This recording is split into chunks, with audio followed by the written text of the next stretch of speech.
पुण्यामधल्या दौंडमधल्या यवतमध्ये आक्षेपार्ह पोस्टमुळे 2 गटांमध्ये तणाव, जमावाकडून घरं, दुकानांमध्ये जाळपोळ, अनेक वाहनांची तोडफोड, पोलिसांकडून परिस्थिती नियंत्रणात. अजित पवारांकडून यवतमधल्या परिस्थितीचा आढावा, तर कुणीही कायदा हातात घेऊ नये, फडणवीसांचं आवाहन.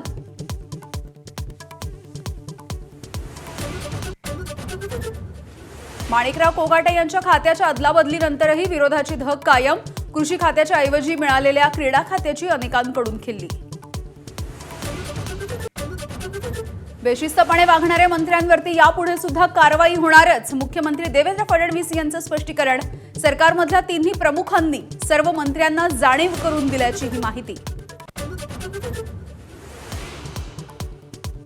धनंजय मुंडे 3दा भेटले, मात्र मंत्रिपदाच्या विषयी चर्चा नाही. फडणवीसांची माहिती. मुंडेंच्या एंट्रीच्या चर्चांना फडणवीसांकडून फुल स्टॉप.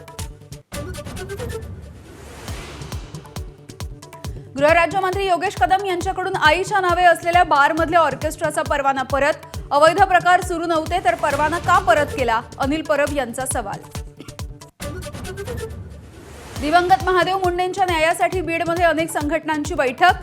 8 दिवसांमध्ये महादेव मुंडेंच्या आरोपींना अटक करा, नाहीतर बीड जिल्हा बंद करण्याचा जरांगेंचा इशारा.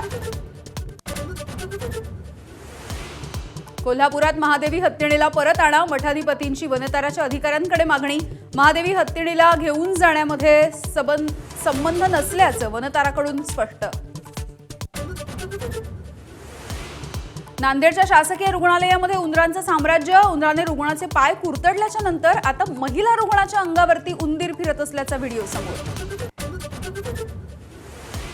पुण्यातल्या खड्ड्याने घेतला 61 वर्षांच्या वृद्धाचा जीव. अपघाताची दाहक तास सीसीटीव्ही कॅमेऱ्यामध्ये कैद.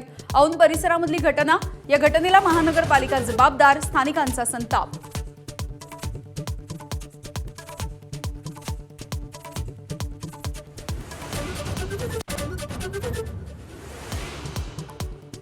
निवडणूक आयोग मतं चोरताय, त्यांना सोडणार नाही. राहुल गांधी यांची निवडणूक आयोगावरती पुन्हा एकदा कडकडून टीका.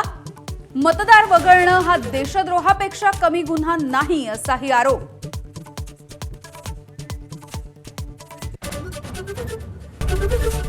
एबीपी माझा, उघडा डोळे बघा नीट.